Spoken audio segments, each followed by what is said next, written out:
5 অগাস্টের মধ্যে সরকার জুলাই ঘোষণাপত্র না দিলে ফ্যাসিবাদ বিরোধী সব পক্ষকে নিয়ে নিজেরাই সেটি ঘোষণা করবে এনসিপি। এদিকে জুলাই সনদ বাস্তবায়নে আইনি ভিত্তি দেওয়ার দাবি জামায়াত, এনসিপি সহ বেশ কয়েকটি দলের। তবে বিএনপি বলছে সনদ বাস্তবায়ন করবে নির্বাচিত সংসদ। বুধবার বৈঠকের পর ঐকমত্য কমিশনের সহ সভাপতি জানান, বৃহস্পতিবারের মধ্যে সনদ নিয়ে আলোচনা শেষ হবে। বুধবার দুপুরের পর ফরেন সার্ভিস একাডেমিতে রাজনৈতিক দলগুলোর সঙ্গে আলোচনা শুরু হয়। এদিন সংসদে নারী প্রতিনিধিত্ব, রাষ্ট্রপতির ক্ষমতা ও নির্বাচন প্রক্রিয়া সহ অমীমাংসিত 7টি বিষয়ে সংলাপ হয়। সংসদে নারী আসন বৃদ্ধিতে একমত সবাই, তবে নির্বাচন প্রক্রিয়া নিয়ে আছে ভিন্ন মত। সভার বিপরীতে জুলাই ঘোষণাপত্র প্রকাশের আলটিমেটাম দেয় এনসিপি। এছাড়া জুলাই সনদ বাস্তবায়নে 2 বছর সময় দেওয়ার বিরোধিতা করেন নেতারা। এতগুলো রাজনৈতিক দলের ঐক্যমতের মধ্য দিয়ে আমরা একটা সিদ্ধান্তে পৌঁছাতে পারছি। সেই সিদ্ধান্তকে পরবর্তী কোনো সরকার বা পরবর্তী কোনো অথরিটি এসে বাস্তবায়ন করবে, এই অনিশ্চয়তার মধ্যে রাখার মধ্যে একটা ফাঁকা জায়গা রয়েছে। সনদের আইনি ভিত্তির জোর দাবি জামায়াত, এবি পার্টি সহ বেশ কয়েকটি দলের। অ্যাগ্রিড রিফর্ম যেগুলো হয়েছে পয়েন্টস, এগুলোকে আইনি ভিত্তি দিতে হবে। এলাকা একটা সিস্টেম আছে যেটা বোধহয় 70 নির্বাচনের আগে এটাকে এক্সারসাইজ করা হয়েছে, এটা ফলো করা হয়েছে। আরেকটা হচ্ছে গণভোট। সনদ বাস্তবায়নে নির্বাচিত সংসদেই ভরসা বিএনপির। বলছে জনগণকে ধোঁকা দেওয়ার সাহস কেউ করবে না। সেই রিস্ক কি কোনো দল নেবে? আমার তো মনে হয় না এর চাইতে বড় বেশি কোনো কনসেনসাস হতে পারে, এর চাইতে বড় বেশি কোনো মেমো অফ আন্ডারস্ট্যান্ডিং হতে পারে, এর চাইতে বড় কোনো সোশ্যাল এগ্রিমেন্ট হতে পারে। এটা কন্ট্রাক্ট অনেকটা সোশ্যাল। তা আমি মনে করি সেটা বাস্তবায়নের জন্য একমাত্র জায়গা হবে জাতীয় সংসদ। কমিশনের সহসভাপতি জানান, নারী আসন ক্রমান্বয়ে 61 করার বিষয়ে একমত সব দল। বৃহস্পতিবারের মধ্যে আলোচনা শেষ করার আশা তার। আশা করি আগামীকাল যে কোনো এক সময় এই পর্যায়ের আলোচনা, অর্থাৎ জুলাই সনদে অন্তর্ভুক্ত বিষয়ে ঐকমত্যের জায়গাগুলোকে আমরা সম্পন্ন করতে পারব। এখন পর্যন্ত নারী আসন বিষয়ক সিদ্ধান্ত সহ 14টি বিষয়ে আমরা ঐকমত্যের জায়গায় এসেছি। রাষ্ট্রপতির ক্ষমতা, নিয়োগ ও সংসদের উচ্চকক্ষ নিয়ে বৃহস্পতিবার আলোচনা হবে। আমরা আগামীকাল সেই বিষয়ে সিদ্ধান্ত দেব। বন ইবনে কামাল, ইন্ডিপেন্ডেন্ট নিউজ, ঢাকা। আগামী 3 অগস্ট কেন্দ্রীয় শহীদ মিনারে জুলাই ঘোষণাপত্রের ইশতেহার দেবে এনসিপি। নরসিংদী ও সাভারে পদযাত্রায় কথা জানিয়েছেন দলটির আহ্বায়ক নাহিদ ইসলাম। এনসিপির পদযাত্রায় জনস্রোত দেখে ঈর্ষান্বিত হয়ে একটি দল ষড়যন্ত্র করছে বলে অভিযোগ করেছেন দলটির মুখ্য সমন্বয়ক নাসিরউদ্দিন পাটোয়ারি। দেশ গড়তে জুলাই পদযাত্রার অংশ হিসেবে বুধবার নরসিংদীতে পদযাত্রা করে জাতীয় নাগরিক পার্টি। পদযাত্রাটি জেলখানার মোড় থেকে শুরু হয়ে শহরের গুরুত্বপূর্ণ সড়ক ঘুরে পৌরসভা মোড়ে শেষ হয়। পরে বুধবার সন্ধ্যায় শুরু হয় সমাবেশ। এ সময় সরকারে থাকা 2 ছাত্র উপদেষ্টাকে নিয়ে ষড়যন্ত্র চলছে বলে অভিযোগ করেন দলটির নেতারা। সংস্কার কার্যক্রমকে এগিয়ে নিয়ে যেতে দেওয়া হয়নি, নতুন সংবিধানকে প্রতিষ্ঠা করতে দেওয়া হয়নি, ফ্যাসিস্টের রাষ্ট্রপতি চুপ্পুকে অপসারণ করতে দেওয়া হয়নি। নরসিংদীর সমাবেশ শেষে সাভারে পদযাত্রা করে এনসিপি। এ সময় পদযাত্রায় জনস্রোত দেখে একটি দল হিংসা করছে বলে মন্তব্য করেন নেতারা। 3 আগস্ট জাতীয় শহীদ মিনারে জুলাই ঘোষণাপত্রের ইশতেহার দেওয়ার কথাও জানান তারা। জুলাই সনদ দিব, জুলাইয়ের ঘোষণা দিব, এর উপরে ভিত্তি করে সাম্য, মানবিক এবং ন্যায় মর্যাদার আগামীর বাংলাদেশ গঠিত হবে। পদযাত্রায় যেই জনস্রোত নেমে এসেছিল, সেই জনস্রোতে ঈর্ষান্বিত হয়ে আমাদের বিরুদ্ধে অপপ্রচার চালানো হয়েছে, আমাদের বিরুদ্ধে আমাদেরকে বিভিন্ন জায়গায় বাধা দেওয়া হয়েছে। এটা আমাদেরকে কষ্ট দিয়েছে, এটা আমাদেরও ব্যর্থতা যে গণ অভ্যুত্থানের 1 বছরের পরেও আমরা এই দেশকে আমাদের আকাঙ্ক্ষা অনুযায়ী পরিবর্তন করতে পারি নাই। দেশ বিরোধী যে কোনো ষড়যন্ত্র রুখে দিতে জনগণকে সচেতন থাকার আহ্বানও জানান এনসিপি নেতারা। জাহিদুল ইসলাম, ইন্ডিপেন্ডেন্ট নিউজ, ঢাকা। নির্বাচনের তারিখ ঘোষণা হলেই দেশে শৃঙ্খলা ফিরবে। ডেমোক্রেসি ডায়াস আয়োজিত গণতন্ত্র, অন্তর্বর্তী সরকারের মেয়াদ ও সংখ্যানুপাতিক নির্বাচন বিষয়ে সেমিনারে এই মত জানিয়েছেন বক্তারা। সেমিনারে তারা আরও বলেন, নির্বাচন যত পেছাবে ততই জটিলতার সৃষ্টি হবে।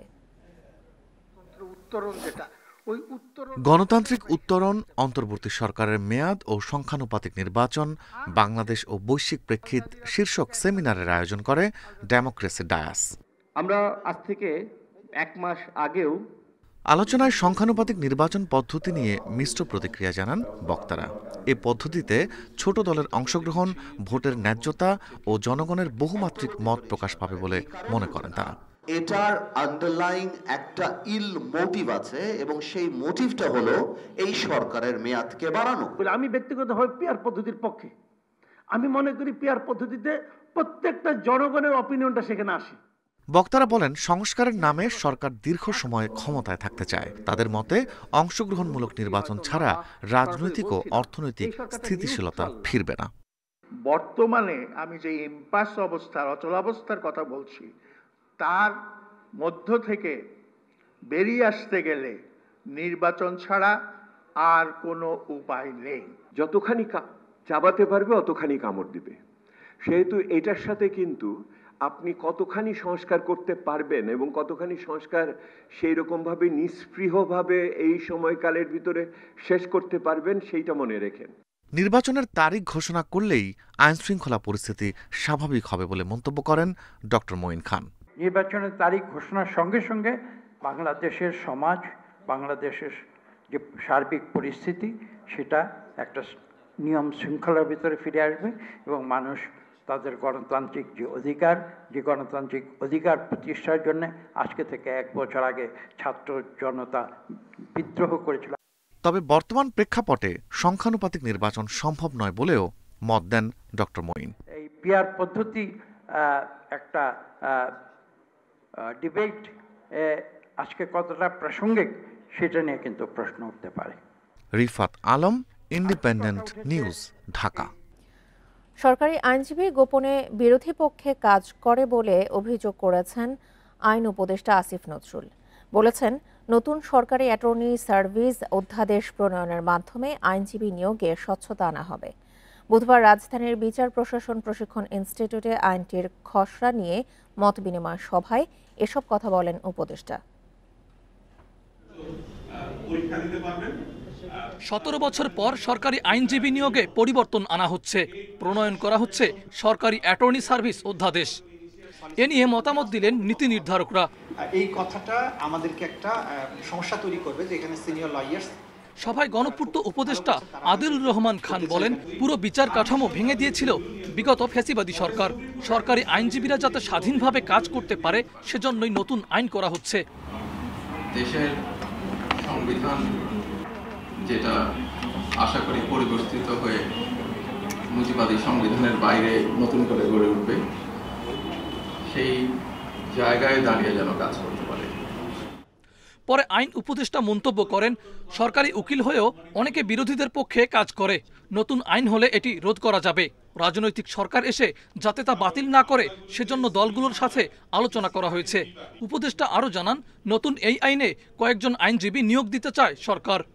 পাবলিক প্রসিকিউটর অফিসে আসেন, তারপর এটা হওয়ার প্রচন্ড আগ্রহ থাকে কেন সবার, এবং এমন অভিযোগ শুনেছি আগেই বলছে অভিযোগ অন্যভাবে নিয়েন না। সরকারি উকিল হয়ে ওনারা দেখা যায় যে প্রতিপক্ষের পক্ষে কাজ করেন টাকা নিয়ে, এরকম কিছু উদাহরণ আছে। সবাই না, অনেকে তো আছেন অনেক ভালো প্র্যাকটিস করছেন, ল করছেন। তিনি আরো বলেন, বিচার বিভাগে রাজনৈতিক সরকারের খানিকটা প্রভাব থাকবে, এটা অস্বাভাবিক নয়। আমাদের যারা রাজনৈতিক সরকার আছে তারা তো অবাধ দুর্নীতি হোক এটা সবাই চায়, আমি বিশ্বাস করি না। মাহফুজুর রহমান মিলন, ইন্ডিপেন্ডেন্ট নিউজ, ঢাকা। চট্টগ্রাম বন্দরে বিভিন্ন সেবার বিপরীতে শুল্ক বাড়ানোর প্রস্তাবে সম্মতি দিয়েছে অর্থ মন্ত্রণালয়। নতুন প্রস্তাবে প্রতি সেবার বিপরীতে গড়ে 40% পর্যন্ত শুল্ক বাড়াতে চায় বন্দর কর্তৃপক্ষ। তবে ব্যবসায়ীরা বলছেন, বর্তমান বৈশ্বিক পরিস্থিতিতে এই ধরনের সিদ্ধান্তে বিপাকে পড়বেন তারা। দেশের জলসীমায় পণ্য নিয়ে কোনো জাহাজ আসলে সেটিতে প্রায় 56 ধরনের সেবা দেয় বন্দর কর্তৃপক্ষ। এসব ভিন্ন ভিন্ন সেবার জন্য আলাদা ট্যারিফ আদায় হয়। এবার তা বাড়াতে প্রস্তাব পাঠানো হয় অর্থ মন্ত্রণালয়ে। অনুমোদনও পেয়েছে সেই প্রস্তাবটি। বাকি প্রক্রিয়া শেষে গেজেট প্রকাশের পর তা কার্যকর হতে পারে। 2008 সালে 5টি খাতে ট্যারিফ বাড়ায় বন্দর কর্তৃপক্ষ। বাকি খাতে আদায় হচ্ছে 1986 সালে নির্ধারিত হারে। 2013 সালে উদ্যোগ নিয়েও ট্যারিফ বাড়ানো যায়নি। সব কিছুরই তো ব্যয় বেড়েছে, বন্দর পরিচালনা ব্যয় পূর্বের তুলনায় অনেক বেড়েছে, সুতরাং এটাকে একটু অ্যাডজাস্ট করার প্রয়োজন। তা আমরা এটা অ্যাকচুয়ালি বাড়াচ্ছি সেটা না, এটা হচ্ছে অ্যাডজাস্ট করা হচ্ছে। নতুন প্রস্তাবনায় 18টি খাতে ট্যারিফ বাড়ছে 60% বেশি, 17টিতে 20 থেকে 59% এবং 19টিতে বাড়ছে 20%। ডলারের মূল্য বৃদ্ধি, আমদানি ব্যয় ও চাহিদা সংকটের মধ্যে এই ধরনের উদ্যোগ অযৌক্তিক বলছেন ব্যবসায়ীরা। বিভিন্ন চার্জেস ইম্পোজ করলেই এখানে ক্ষতিগ্রস্ত হবে। দেশের সামগ্রিক অবস্থা চিন্তা করে ব্যবসায়ীদেরকে নিয়ে কাজ করতে হবে। সবসময় বন্দরে বিভিন্ন রেন্ট বাড়াবে, চার্জ বাড়াবে, ভ্যাট বাড়াবে, ট্যাক্স বাড়াবে, ইটস নট গুড। স্বাভাবিকভাবে আমি ব্যবসায়িকভাবে পিছিয়ে যাব, কারণ আমার বন্দরটা একটু এক্সপেন্সিভ হবে, কস্টলি হবে। কস্টলি হলে স্বাভাবিকভাবে কাস্টমারদের উপর একটা চাপ আসবে। আমরা যারা বিজনেস করি আমাদেরও কস্ট অফ ডুইং বিজনেস বাড়বে। এটি কোনোভাবেই গ্রহণযোগ্য না আর কি। আমার মনে হয় যারা স্টেক হোল্ডার, চট্টগ্রাম বন্দরকে ঘিরে যারা কাজ করে, তাদের সাথে বসে এই বিষয়গুলো একটু রিজলভ করা উচিত। এরই মধ্যে গত সপ্তাহে কন্টেইনার হ্যান্ডলিং চার্জ বৃদ্ধির ঘোষণা দিয়েছে Bangladesh inland container depot association BICDA. Anupam Shil, independent news, Chattogram. রাজস্ব নীতি অনুবিভাগে কর ক্যাডারের কর্মকর্তাদের মধ্য থেকে নিয়োগের সুপারিশ করে এনবিআর অধ্যাদেশ সংশোধনে প্রস্তাব দিয়েছে সংস্কার সমন্বয় কমিটি। প্রস্তাবনার পক্ষে যুক্তি দিয়ে অর্থ মন্ত্রণালয়ে পাঠিয়েছে তারা। রাজস্ব ব্যয় নীতিমালা প্রণয়নের ক্ষমতা দেওয়ার প্রস্তাবও পরামর্শক কমিটির। বিশ্লেষকরা বলছেন, সব পক্ষের মত নেয়ায় অধ্যাদেশ নিয়ে বিতর্কের সুযোগ নেই।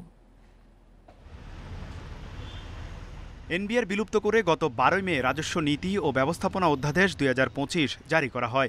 এনবিআর কর্মকর্তাদের আন্দোলনের প্রেক্ষিতে 31 জুলাইয়ের মধ্যে অধ্যাদেশে প্রয়োজনীয় সংশোধনী আনার কথা জানিয়েছিল অর্থ মন্ত্রণালয়। গঠন করা হয় 6 সদস্যের এনবিআর সংস্কার সমন্বয় কমিটি। গত সপ্তাহে সমন্বয় কমিটি বিভিন্ন প্রস্তাবনার পক্ষে যুক্তি তুলে ধরে অর্থ মন্ত্রণালয়ে সুপারিশ পাঠায়। সংশোধনীর প্রস্তাবনায় রাজস্ব আদায়ে যোগ্যতা সম্পন্ন কোনো সরকারি কর্মকর্তার পাশাপাশি রাজস্ব নীতি বিশেষজ্ঞ ব্যক্তিকে নীতি বিভাগের সচিব হিসেবে নিয়োগের সুপারিশ করা হয়। অনুবিভাগের বিভিন্ন পদে কর ও শুল্ক ক্যাডার কর্মকর্তাদের দ্বারা পূরণ করার কথা বলা হয়েছে প্রস্তাবনায়। প্রস্তাবিত সংশোধনীতে কমিটির সদস্য সংখ্যা সর্বোচ্চ 15 জন এবং মেয়াদকাল সর্বোচ্চ 3 বছর নির্ধারণের সুপারিশ করা হয়। প্রস্তাবনায় বলা হয়, সরকারের উপসচিব, যুগ্ম সচিব, অতিরিক্ত সচিব ও সচিব পদে পদোন্নতির ক্ষেত্রে বিধিমালায় প্রয়োজনীয় সংশোধনীর বিষয়ে অধ্যাদেশে উল্লেখ থাকতে হবে, যদিও জারিকৃত অধ্যাদেশে তা অন্তর্ভুক্ত ছিল না। সরকার সব পক্ষের মতামতকে প্রাধান্য দেয় নতুন অধ্যাদেশ নিয়ে আর বিতর্ক তৈরি হবে না বলে মনে করেন বিশ্লেষকরা। সকলের সম্পৃক্ততা তো এই সংশোধন পরিবর্তনে রয়েছে, সুতরাং এখানে আর কোনো বিতর্ক সৃষ্টি হবে না। পরিমার্জন হবে এই অধ্যাদেশের, সেটি সকলেই আন্তরিকভাবে গ্রহণ করবেন এবং এই পদক্ষেপের মাধ্যমে আর্থিক এনবিআরের রাজস্ব প্রশাসনে গতিশীলতা দ্রুতই ফিরে আসবে। রাজস্ব ব্যবস্থাপনা ও নীতি বিভাগ সহ সকল দপ্তরের মধ্যে অটোমেশন কার্যক্রম দ্রুত করার পরামর্শ দেয় সমন্বয় কমিটি, যা হলে স্বচ্ছতা, জবাবদিহিতা ও রাজস্ব আদায় কার্যক্রমে গতিশীলতা বৃদ্ধি পাবে বলেও মনে করে কমিটি। তৌহিদ রানা, ইন্ডিপেন্ডেন্ট নিউজ, ঢাকা। উজানের ঢল ও ভারী বৃষ্টির কারণে লালমনিরহাটে তিস্তার পানি বৃদ্ধি পেয়ে হঠাৎ প্লাবিত হওয়ায় এলাকাগুলো থেকে পানি নামতে শুরু করেছে। 24 ঘন্টার ব্যবধানে বন্যা পরিস্থিতির উন্নতি হয়েছে। ঘরবাড়ি ও রাস্তা থেকে পানি নামতে শুরু করায় ভেসে উঠছে ক্ষতের চিহ্ন। তবে তিস্তার পানি বিপদসীমার নিচে নামলেও ক্ষতিগ্রস্তদের দুর্ভোগ এখনও কমেনি। পানির নিচে থাকায় নষ্ট হয়ে গেছে বহু ঘরবাড়ি, ফসলের জমি ও কাঁচা সড়ক। এদিকে বন্যার পানি নামতে শুরু করায় অনেকেই ফিরছেন বাড়িতে, তবে অনেক ঘরবাড়ি বসবাসের অনুপযোগী হয়ে পড়ায় বিপাকে তারা। সকাল 6টা থেকে তিস্তার পানি 17 সেন্টিমিটার নিচে দিয়ে বইছে।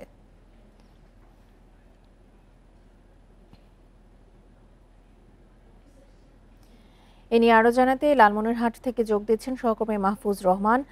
মাহফুজ, পানি তো কমতে শুরু করেছে, লোকালয় থেকে কি পুরোপুরি পানি নেমে গেছে কিনা এই বিষয়ে জানাবেন। আর যেহেতু ক্ষতির চিহ্ন ধীরে ধীরে স্পষ্ট হচ্ছে, কি পরিমাণে ক্ষয়ক্ষতির আশঙ্কা করা হচ্ছে এবার?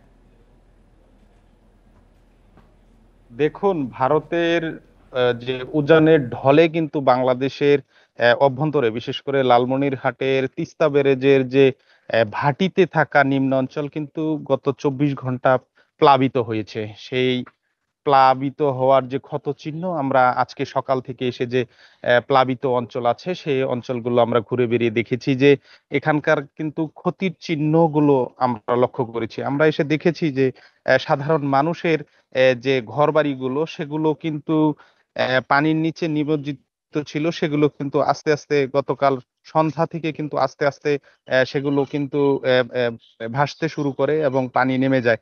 আমরা এসে আজকে দেখেছি যেমনটি যে পানি কিন্তু নেমে গেছে, কিন্তু ক্ষত চিহ্ন এখনো আছে। এখনো অনেকের বাড়িতে পানি রয়েছে। আপনি আমার পিছনে যেমনটি দেখছেন যে সেখানে কিন্তু এখনো কয়েকটি বাড়ি আমরা দেখছি যে পানি রয়েছে। তারা আজকেও কিন্তু সেখানে রান্না বান্না চালাতে পারেননি। আমরা এখানে এসে কথা বলে যেমনটি জেনেছি যে সেখানে কিন্তু এই বীজতলা সহ যে কৃষি যে জমিগুলো আছে বা মৌসুমী সবজিগুলো আছে সেগুলো ক্ষতিগ্রস্ত হয়েছে এবং সাধারণ মানুষের প্লাবিত যারা ছিলেন তাদের বাড়ি ঘরের যে এই ঘরের পানি ঢুকে কাদাযুক্ত হয়েছে এবং সেখানে অস্বস্তিকর পরিবেশ বিরাজ করছে। তারা কিন্তু সেগুলো পরিষ্কার করছেন এবং থাকার উপযোগী করছেন। তো সব মিলে ক্ষতির চিহ্ন কিন্তু এখনো ক্রমেই বেড়ে চলছে। তবে পানির চলে যাওয়ার এখনো কিছু কিছু জায়গায় পানি আছে, সেগুলো চলে যাওয়ার পরে আরো ক্ষতির জন্য ভেসে উঠবে বলে তারা জানিয়েছেন। তো এই ছিল আমার কাছে লালমনিরহাট বন্যা পরিস্থিতির পরবর্তী সংবাদ। লালমনিরহাট থেকে বন্যা পরিস্থিতির সবশেষ তথ্য নিয়ে জানাচ্ছিলেন সহকর্মী মাহফুজ রহমান। নদী খননের বালি মাটি ব্যবহার করে সিরাজগঞ্জে যমুনার ডান তীরে উদ্ধার হয়েছে ১২,০০০ বিঘা জমি। পানি উন্নয়ন বোর্ড বলছে নদীতে বিলীন হওয়া জমি পুনরুদ্ধারে বিঘা প্রতি খরচ ২ থেকে ৩ লাখ টাকা। এই উদ্যোগে ক্ষতিগ্রস্তরা জমি ফেরত পাওয়ার পাশাপাশি তৈরি হয়েছে শিল্প স্থাপনের সুযোগ। চীন ভারত পেরিয়ে উত্তরের জেলা কুড়িগ্রাম দিয়ে বাংলাদেশে প্রবেশ করেছে ব্রহ্মপুত্র নদ। গাইবান্ধা থেকে গোয়ালন্দ পর্যন্ত এটি যমুনা নদী নামেই পরিচিত। প্রস্থে প্রায় ১০ মাইল, এই নদীর দুই তীরই ভাঙন প্রবণ। প্রায় ৬০০ কোটি টাকা ব্যয়ে দুটি প্রকল্পে সিরাজগঞ্জে যমুনা নদীর খনন ও ৪টি স্পার নির্মাণের কাজ শেষ হয় ২০১৭ সালে। পানি উন্নয়ন বোর্ডের এই উদ্যোগে যমুনার ডান তীরে ভাঙন স্থায়ীভাবে বন্ধের পাশাপাশি উদ্ধার হয় নদীতে বিলীন হওয়া বিপুল পরিমাণ জমি। এগুলোকে আমরা যদি ক্রস বাঁধ এবং ক্রস ড্যাম করতে পারি এবং সেটাকে যদি প্রোটেকশন দিতে পারি তাহলে দেখা যাবে যে এই ভাঙন কবলিত যে জমিগুলো সেগুলো নদী থেকে পুনরুদ্ধার করা সম্ভব। সিরাজগঞ্জে বর্তমানে করা হয়েছে এই ধরনের অ্যাক্টিভিটিস। সেখানে প্রতি বিঘা জমিতে ২ থেকে ৩ লাখ টাকার মতো খরচ হয়েছে। সেখানে প্রায় ১২,০০০ বিঘা জমি পুনরুদ্ধার হয়েছে। যমুনার ডান তীরে উদ্ধার হওয়া জমিতে বড় শিল্প কারখানা স্থাপনের সুযোগ সৃষ্টি হয়েছে। এতে সিরাজগঞ্জে নতুন করে ১০ লাখ কর্মসংস্থানের আশা সংশ্লিষ্টদের। এছাড়া স্থানীয়রাও নদীগর্ভে বিলীন হওয়া শত শত বিঘা জমি ফিরে পেয়েছেন। ৩৩ বিঘা জায়গা জমি আছে, সরকার একর করে নেওয়ার পর যদি এনে শিল্প পার করে আমাদের উপকার হবে। যখন এটা বাদ হয়ে যায় তখন আমাদের ১৯% জায়গা থাকে, সেই জায়গাটা উঠে যায়, সেই জায়গার উপর আমরা বাড়ি করে আসি। এখানে আমাদেরও পূর্বপুরুষের ২ বিঘা সম্পত্তি ছিল, এই বাদ হওয়ার কারণে এটা জেগে গেছে। এখন এই জমির মূল্য প্রায় ২ কোটি টাকা। বগুড়া প্রতি বছর অন্তত ১,০০০ বিঘা জমি হারায় যমুনা গর্ভে। নদী খনন সহ ভাঙন রোধে স্থায়ী ব্যবস্থা নিলে এই জমি উদ্ধার সম্ভব বলছেন সংশ্লিষ্টরা। Hasibur Rahman, independent news, Sirajganj. ক্রেতা বিক্রেতার হাঁক ডাকে সরগরম চাঁদপুরের বড় স্টেশন মাছের ঘাট। ইলিশের সরবরাহ বাড়ায় দাম কিছুটা কমেছে। এ বিষয়ে বিস্তারিত জানাতে চাঁদপুর থেকে যোগ দিচ্ছেন আমাদের সহকর্মী মনিরুজ্জামান বাবলু। এপ্রিল থেকে সেপ্টেম্বর তো ইলিশের ভরা মৌসুম থাকে। এই মৌসুমে ঘাটে আজ ইলিশ কেমন দেখছেন, কি পরিমাণে দেখছেন এবং দাম কেমন উঠেছে?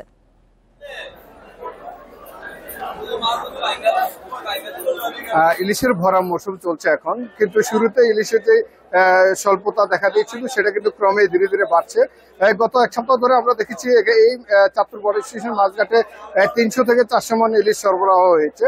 আমরা জানি যে চাঁদপুরের মেঘনা নদীতে ইলিশের স্বল্পতা রয়েছে, জেলেরা বলছেন। তবে চাঁদপুর থেকে সম্প্রতি কিছু জেলে সাগরে গিয়ে তারা তাদের প্রত্যাশা অনুযায়ী ইলিশ সরবরাহ করেছেন এবং ধরতে পেরেছেন, এবং তারা বলছেন যে তাদের যে ট্রলার খরচ রয়েছে 2 থেকে 2.5 লাখ টাকা, তারা কিন্তু এবার প্রায় চাঁদপুর শহরের রাজরাজেশ্বর এলাকার প্রায় 20 জন জেলে তারা লাভ করে মাছ বিক্রি করেছেন 7 থেকে 11 লাখ টাকা পর্যন্ত। অর্থাৎ কয়েক মাসের মধ্যে এবারই তারা সবচেয়ে বেশি ইলিশ সাগরে পেয়েছেন এবং চাঁদপুর মাছঘাট ক্রমে কিন্তু সরবরাহ এবং যে ক্রেতা বিক্রেতার সমাগম বেড়েছে। আমরা দেখি প্রতিদিন সকাল 9টা থেকে প্রায় বিকাল 3টা পর্যন্ত একটা সরগম থাকে এই মাছঘাট।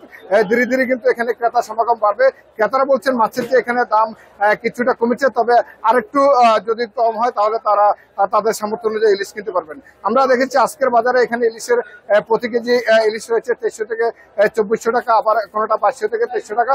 1 কেজির উপরে যে ইলিশটা রয়েছে সেটি আবার 2700 থেকে 2800 টাকা, এবং 1 কেজির নিচের যেটা রয়েছে এটা 1700 থেকে 1800 টাকা বিক্রি হচ্ছে। এভাবে কিন্তু ইলিশের যে যদি সরবরাহ বাড়ে তাহলে তারা কিছুটা দাম কমে, আর সরবরাহ কমলে কিন্তু দাম বৃদ্ধি পায়। আমরা জানি আজকে বৃহস্পতিবার, এই বৃহস্পতিবার হচ্ছে প্রতি সপ্তাহে শুক্রবারে এখানে ক্রেতার সমাগম বেশি হয়, দেশের দূরান্ত থেকে আসে। এই মৎস্য বিভাগ বলছেন যে প্রায় 44,000 কোটি ইলিশ জাটকা যুক্ত হয়েছে এবার, গত বছরের তুলনায় 3 কোটি জাটকা বেশি। চাঁদপুরে ইলিশের সরবরাহ বড় মৌসুমে আরো বৃদ্ধি পাবে বলে প্রত্যাশা মৎস্য বিভাগের। চাঁদপুর থেকে এই ছিল আমার কাছে সর্বশেষ। চাঁদপুরের মাছঘাট থেকে জানাচ্ছিলেন আমাদের সহকর্মী মনিরুজ্জামান বাবলু। পাহাড় রয়েছে ময়লার ভাগাড়। খাগড়াছড়ি পৌর কর্তৃপক্ষ বর্জ্য ফেলছে আলুটিলার পাহাড়ে। পানি ও পরিবেশ দূষিত হওয়ায় ভোগান্তিতে স্থানীয়রা, সেই সঙ্গে বিপাকে পড়েছেন পর্যটকরাও। এছাড়াও রোগবালাই ছড়িয়ে পড়ার শঙ্কা দেখা দিয়েছে। 2 বছর আগে ডাম্পিং স্টেশন তৈরির উদ্যোগ নিলে নানা জটিলতায় শেষ হয়নি, তবে শিগগিরই ব্যবস্থার আশ্বাস পৌর কর্তৃপক্ষের। খাগড়াছড়ির প্রধান পর্যটন কেন্দ্র আলুটিলার পাহাড়ে পয়ঃবর্জ্য আবর্জনা ফেলা হচ্ছে 2 দশক ধরে। প্রতিদিন ট্রাক করে আনা হচ্ছে বর্জ্য, এ কারণে পুরো এলাকায় ছড়িয়ে পড়ছে দূষণ। রাস্তার পাশেই দেখা যায় যে ময়লার দুর্গন্ধ ছড়ায় আশেপাশের 1 কিলোতে। যখন এদিকে যাওয়া হয় তখন একটা টুরিস্টের মনে যে আসলে আমি বন্ধ দিয়ে খাগড়াছড়ি প্রবেশ করতেছি। দুর্গন্ধে স্থানীয়দের পাশাপাশি অতিষ্ঠ আশেপাশের লোকজনও। পাহাড়ের পরিবেশ বাঁচাতে দ্রুত ব্যবস্থা নেওয়ার দাবি তাদের। আলোকেরা যেগুলো ময়লা ফেলায় এই জায়গায় থেকে আছে, আমরা তো আর এখানে টিউবওয়েল বয়লেই হয় না, কিছু বয়লেই হয় না, আমরা বাধ্য এই পানি ব্যবহার করতে হয়। পুকুর টুকুর নাই, আবার আমাদের তো মোটরও নাই, ফাইবার টিউবওয়েল তো নাই, এগুলো স্নান করতে হয়, এগুলো ব্যবহার করতে হয়। ময়লা পোড়ানোর ধোঁয়ার কারণে শ্বাসকষ্ট সহ নানা রোগের ঝুঁকি বাড়ছে। এছাড়া ঝিরি ঝরার পানিতে দূষণের কারণে ডায়রিয়া, টাইফয়েড সহ পানিবাহিত রোগেরও শঙ্কা চিকিৎসকদের। বিভিন্ন চর্মরোগের সমস্যা হতে পারে। একই সাথে এই আবর্জনা থেকে অ্যালার্জিক রিঅ্যাকশন, হাঁপানি এগুলো আক্রান্ত হতে পারে এবং এগুলোর প্রকোপ বেড়ে যেতে পারে। বর্জ্য ব্যবস্থাপনার জন্য 2023 সালে 14 কোটি টাকা খরচ করে ডাম্পিং স্টেশন তৈরির কাজ শুরু হয়। তবে জনবহুল এলাকা হওয়ায় স্থানীয়দের প্রতিবাদে তা আটকে যায়। বিকল্প চিন্তা করছি। আমরা ভাবছি যে যদি আমাদের যে ডাম্পিং স্টেশনটি রয়েছে সেটির তো অবকাঠামো আছে, সেই অবকাঠামো ব্যবহার করে আমরা যদি একটি পূর্ণাঙ্গ কম্পোস্ট প্ল্যান্ট বা বায়োগ্যাস প্ল্যান্ট করতে পারি, তাহলে এটি একটি অর্থকরী উপায় হিসেবে এলাকাবাসীর কাছে সমাদৃত হতে পারে। পর্যটকদের অন্যতম আকর্ষণ কেন্দ্র এই পাহাড়ের পরিবেশ ও সৌন্দর্য রক্ষায় বর্জ্য ব্যবস্থাপনায় দ্রুত ব্যবস্থা নেওয়ার দাবি স্থানীয়দের। Independent news. এছাড়া বিরতিহীন ইন্ডিপেন্ডেন্ট সংবাদে আমন্ত্রণ পরের আয়োজনে।